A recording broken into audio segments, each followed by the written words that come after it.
রাষ্ট্র পরিচালনার দায়িত্ব পেলে মুক্তিযুদ্ধে স্মৃতি বিজড়িত বিডিআরের নাম পুনর্বহলের প্রতিশ্রুতি দিয়েছেন বিএনপির চেয়ারম্যান তারেক রহমান।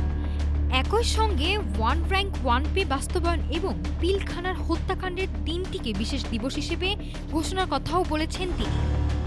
রাজধানীর র্যাডিসন ব্লু হোটেলের সশস্ত্র বাহিনীর সাবেক সদস্য ও তাদের পরিবারের সদস্যদের নিয়ে আয়োজিত অনুষ্ঠানে এসব কথা বলেন বিএনপির চেয়ারম্যান তারেক রহমান।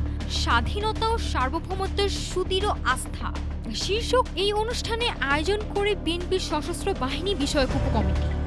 তারেক রহমান বলেন, ২০০৯ সালের পিলখানা হত্যাকাণ্ডের পর বিডিআরের নাম ও পোশাক পরিবর্তন করা হয়েছিল, যা মুক্তিযুদ্ধের স্মৃতির সঙ্গে সাংঘর্ষিক। তিনি জানান, ভবিষ্যতে যেন এমন ঘটনা আর না ঘটে সেই লক্ষ্যে সেনাবাহিনীর সঙ্গে আলোচনা করে পিলখানার হত্যাকাণ্ডের দিনটিকে শহীদ সেনা দিবস, সেনা হত্যাযোগ্য দিবস অথবা জাতীয় শোক দিবস হিসেবে ঘোষণা করা হবে।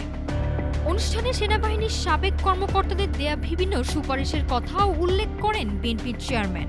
তিনি জানান, রাষ্ট্র পরিচালনার দায়িত্ব পেলে সাবেক ও বর্তমান সেনা সদস্যের সমন্বয়ে একটি কমিটি গঠন করে এসব সুপারিশ বাস্তবায়নের উদ্যোগ নেওয়া হবে।